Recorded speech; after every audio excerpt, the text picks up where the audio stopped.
Well, you have to look at it from the view of Canadian politics and the view of Israeli politics. From Canadian politics, there are 1.3 million Muslims in Canada. There are 350,000 Jews. The Muslim lobby, the Muslim contingent, has become more powerful, more important to the left-wing Liberal Party than the Jewish one. So there is a cold decision here that definitely is meant to cater to that population at the expense of the Jewish population.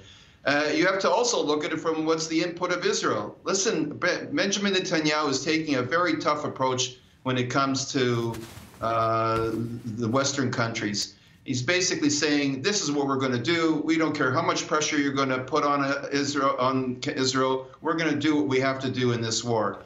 And Western nations like Canada, who are especially progressive, aren't taking it well. They want to see Israel do something about the day after. They want to see do something about humanitarian aid. And when Benjamin Netanyahu shoves them, they shove it back. It's not such a surprise.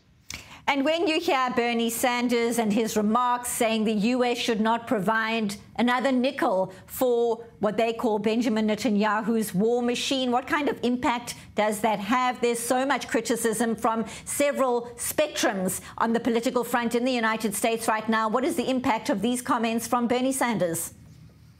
Well, Bernie Sanders is the quintessential progressive candidate. He's the father of progressivism in the United States. The progressive movement is very anti-Israel, bordering on anti-Semitic, and he has to harness the support of that group. They would definitely not want to see any weapons going to Israel. It's not going to happen. In the United States, the Republicans have vast support for Israel, and the Democrats still have considerable support for Israel, but it is a big warning sign.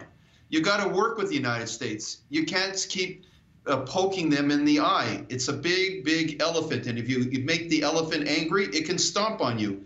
And maybe that's a lesson for the Netanyahu government as well, that you just can't ignore their demands about dealing with the day after, dealing with Arab states, dealing with the humanitarian issue. If you're going to just keep fighting it, they're going to stomp on you too, to some degree. Talking of the U.S.-Israel relationship, we know that Antony Blinken is in Jeddah in Saudi Arabia as we speak, on his way to Israel on Friday. He's been here so many times since this war started. What do you make of the timing of this trip, an unexpected one from the U.S. Secretary of State? Much to discuss, not least of which, Rafah. Well, I think the United States has significantly raised the pressure factor here.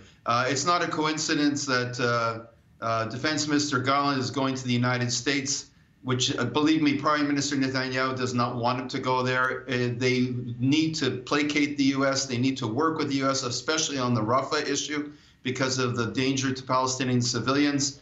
The United States is definitely ramping up its coordination with Arab states. And frankly speaking, if Israel doesn't want to deal with the day after, the United States will deal with the day after with the Arab states and present it somewhat like a fait accompli to Israel. And let's see Israel oppose that with this specter of cutting arms or other embargoes. The U.S. is going to be significantly escalating the diplomatic maneuver. It's not going to wait for Israel, so Israel can take its choices of either working with the U.S. or opposing it and accepting the consequences.